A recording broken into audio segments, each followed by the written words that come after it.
The new attack, now that People's Temple is being set aside for a few days, and the Panthers, though another charge is being pressed against Huey Newton, last week it was,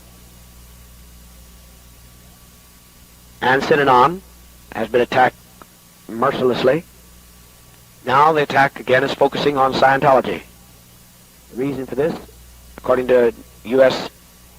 UPI source that prefers to remain anonymous, is because Scientology has revealed how high the Nazi influence goes in the police work of the USA Customs, Treasury Department, and the police of the entire world. So, the new attack. I'll give you some detail of it. The author versus Scientology. One that should make one's heartstrings pulled if they did not know the utter lies, the terrible smears that the arm of monopoly capitalism, its willing servant, the U.S. newspapers, will do. In the fall of 1971, author Paulette Cooper came out with a book called The Scandal of Scientology. And then, according to her lawyers, friends, family, and lawyers, the following things happened to her. She received repeated telephone calls from anonymous people who threatened to kill her. Letters were posted on her neighbors' doors telling them she had venereal disease and should be evicted from her apartment. Her publisher was sued and harassed to the point that he withdrew the book from circulation. The Church of Scientology sued her in New York, Los Angeles, Detroit, England, Scotland, Australia, Ontario, British Columbia, each time charging that her book had defamed the church. There's something to be said for suits. I wish we could think about that. Our lawyers here feel the same. Sometimes lawyers in USA don't want to be caught taking on the outrageous liars, publishers, and press. In New York City, Scientologists claimed that they had a bomb threat, and the federal government subsequently indicted the author for sending the threat. Then, the government charged her with perjury for denying it. Now, according to informed sources, federal agents have found evidence. Informed sources means nothing, absolutely nothing. Federal agents have found evidence in seized church records that indicates Scientologists framed Cooper by stealing her stationery and sending themselves the bomb threat. Now, you know, a federal government is not going to make an indictment based on something like this. A church spokesman denied last week that Scientologists were involved in any way with such scheme. Said he, it's totally ridiculous and typical of outrageous false statements that some people feel led to pass on regarding the church. I imagine that was the weakest of his quotes, typical of the press again, to put out the weak quotes, said Greg Layton, the church spokesman for Scientology. Same name as our dear Laytons here, L-A-Y-T-O-N. Cooper was reported to be traveling in Europe and could not be reached for comment.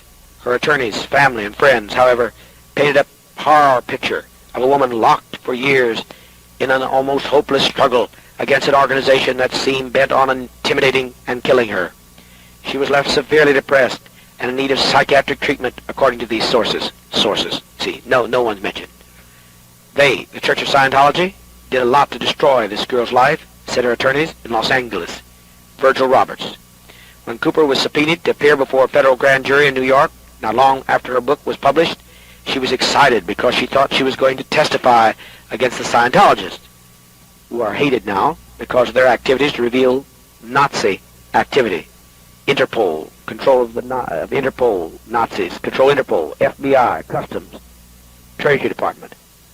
A member of her family recalled Friday when she found out what it was all about, she couldn't believe it. Federal investigators informed her that the Scientologist had received a bomb threat, apparently on her stationery, with her fingerprints on it. A family friend, who says she has a copy of the note, said that the threat is typed, a few lines long, and includes a comment that this operation hurts. Cooper had recently had a surgical operation. She said it looked like a maniac wrote it, one of her lawyers said. I doubt it. The federal government would be too happy to prosecute the Scientologists for all they reveal about corruption in high places. When Cooper denied writing it, prosecutors accused her of lying, and the government charged her with perjury. She underwent injections of sodium pentothal, truth serum, and was questioned at length, according to the family and friends, and prosecutors eventually were forced to drop the charges. Federal prosecutors would have been too happy to have prosecuted the Scientologist, not her. Afterward, according to family and friends, Cooper wondered how some of her stationery might have disappeared from her apartment. She concluded, according to these sources, that the stationery disappeared when a woman came to her door, supposedly to solicit signatures for a petition in support of a great boycott, and Cooper invited the woman in. She does not know how she got to the stationery, but the stationery was in her desk. Well, makes nice story, makes nice copy, makes great fear tactics against Scientologists. Cooper sued once in April 1972, accusing the Church of Scientology of intentional interference with her constitutional freedom of speech and press. She charged that representatives of the Church had intimidated prospective publishers of her books and had subjected her to obscene telephone calls, threats, and electronic surveillances. She asked for $15.5 million in damages. Sounds like the goddamn Medlocks that Stone has gotten to lie. Put us under a $18 million suit. Don't worry, they won't get it. Each time newspapers wrote a story about her court battles, Cooper received anonymous telephone calls threatening her life. One of her lawyers said. The caller said things like, "We're going to push you under a subway car when we catch you at the station.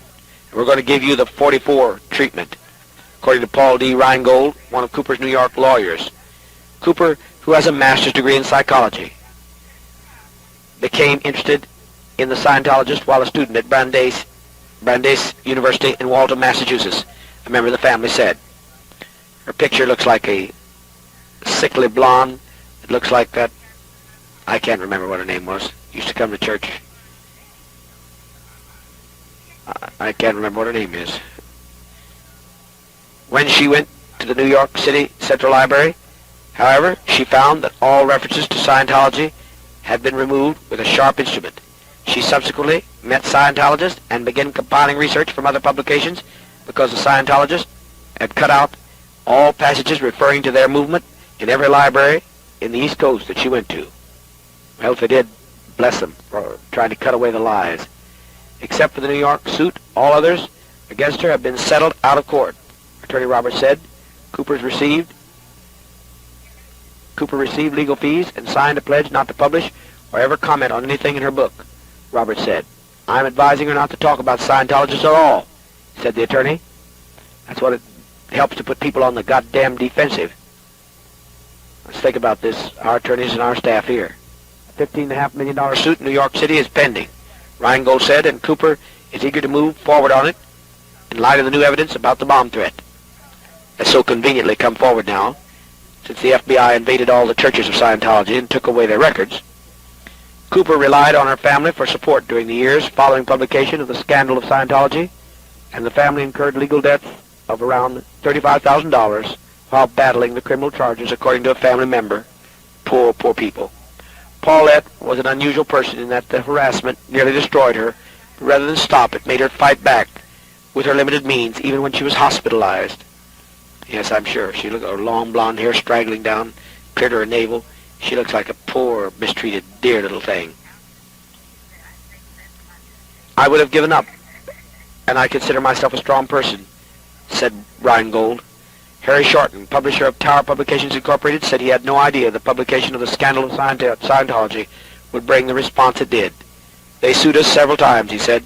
"It hurt us very, very badly. Every time I turned around, there were letters from Scientology." See, he said it hurt us very, very badly. Shorten said he guessed he printed about 50,000 of the books, all in paperback, and withdrew them long before the normal marketing deadline to avoid further suits. He said he could not say, without great research, how many copies did sell, but only estimated a few hundred. It pays to resist. Even though, in the long run, the fascist system will win, and it's getting worse daily. This is a little bit more of the news. Let us evaluate the news and study it well. As we do, we can avoid less tests. If I look around and see you studying, then that will confirm my mind that you have some interest. And I do want to see interest shown in the news. Let's be studying the tapes under the library Tonight, we want to study Z, because it's going to be an in-depth study of Z, a whole test on Z. Let's study it closely and interpret it carefully between its lines. We have a moderator do so, perhaps Professor Trop, or whoever has the available time can do that in the manner that I interpreted it, because it lends itself to great interpretation, frightening interpretation. Why anyone would want to go to USA with nuclear war hanging over, just like a sword of Damocles? Concentration camps ready to be opened in the same manner as you saw in Z. That's how crazy fascism goes when it takes over. That's how crazy it is.